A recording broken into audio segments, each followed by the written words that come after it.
Dear viewers, আসসালামু আলাইকুম। আশা করি সকলে সুস্থ আছেন। আজ আমি কথা বলবো বাচ্চাদের হাঁটতে অসুবিধা হলে করণীয়, কিংবা একটি বাচ্চা যখন হাঁটা শুরুর কথা, হাঁটছে কিন্তু পরিমিতভাবে হাঁটতে পারছে না, সে চেষ্টা করছে, ওই সময় আমাদের কি করণীয়। আমরা জানি যে শিশু ১ বছর বয়স হলে তার হাঁটা শুরু হয়।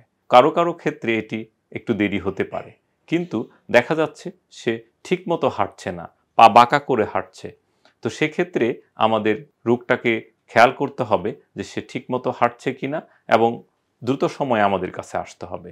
আমরা এক্স-রের মাধ্যমে দেখতে পারবো কারো কারো এটি হিপ জয়েন্টের সমস্যা হয়, এবং কখনো কখনো তার হাঁটুতে সমস্যা হয়, কখনো মেরুদণ্ডের সমস্যা থাকে।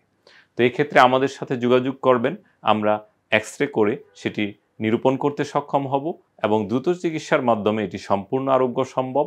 কারো কারো ক্ষেত্রে এটি সিম্পল ওষুধের মাধ্যমে হয়। রিকেটস নামের রোগটা আপনারা জানেন ভিটামিন ডির অভাবে হয়ে থাকে, ক্যালসিয়ামের অভাবে হয়ে থাকে, এবং কারো কারো ক্ষেত্রে এটি ত্রুটিপূর্ণ হাড়ের ক্ষেত্রে আমরা অপারেশন করে থাকি।